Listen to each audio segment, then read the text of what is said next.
প্রকৃতির এত কাছে থেকে কিভাবে নিজেকে কন্ট্রোল করা যায়, এত সুন্দর আমাদের এই পদ্মা নদী। হ্যাঁ বন্ধুরা, আমি এখন আছি মাছদিয়া পদ্মা নদীর পাড়ে।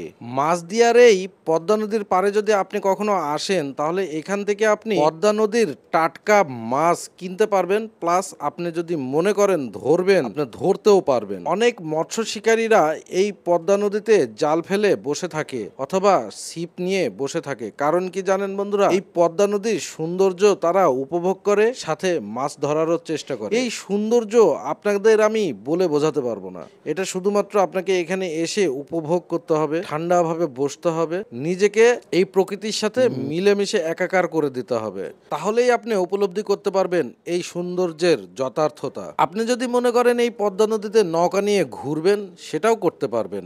এই নৌকা নিয়ে আপনি চরে যেতে পারবেন, চরের মানুষের জীবন জীবিকা কেমন হয় সেটাও দেখতে পারবেন। এই পদ্মা নদী কিভাবে মানুষের শত শত বিঘা জমি গ্রাস করেছে সেটাও উপলব্ধি করতে পারবেন। পদ্মা নদীতে আসলে মানুষের জীবনের উত্থান পতন দেখতে পারবেন। কোনো কোনো মানুষের জমি এই পদ্মা নদী গিলে ফেলেছে, আবার এক সাইডে চর উঠে কোনো কোনো মানুষের বাঁচার তাগিদ হয়েছে। হ্যাঁ বন্ধুরা, এটাই পদ্মা নদী, এটাই আমাদের ভালোবাসার সুখ দুঃখের পদ্মা নদী। সেই সৌন্দর্যের পদ্মা নদী আমাদের ঈশ্বরদীর পার্শ্ববর্তী দিয়ে বেয়ে চলেছে সারা বাংলাদেশের বিভিন্ন জায়গায়। এটা বিভিন্ন দেশে বিভিন্ন নামে এই পদ্মা নদীকে ডাকা হয়, তবে আমাদের দেশে পদ্মা নদী, ভারতবর্ষে গঙ্গা এই নামেই পরিচিত। এই নদী, এই নদীটি খরস্রোতা নদী। খরস্রোতা নদী মানে আপনার উপরে যতটুকুই স্রোত দেখুন না কেন, নিচের দিকে কিন্তু প্রচন্ড স্রোত থাকে। পদ্মা নদীর স্রোত খুবই মারাত্মক স্রোত। আপনি যতই সাঁতার জানুন না কেন, এই পদ্মা নদীতে কিন্তু সাঁতার কাটা এত সহজ নয় যদি স্রোতের সময় আপনি নদীতে নামেন। তাই বন্ধুরা, আপনাদের বলি, পদ্মা নদীতে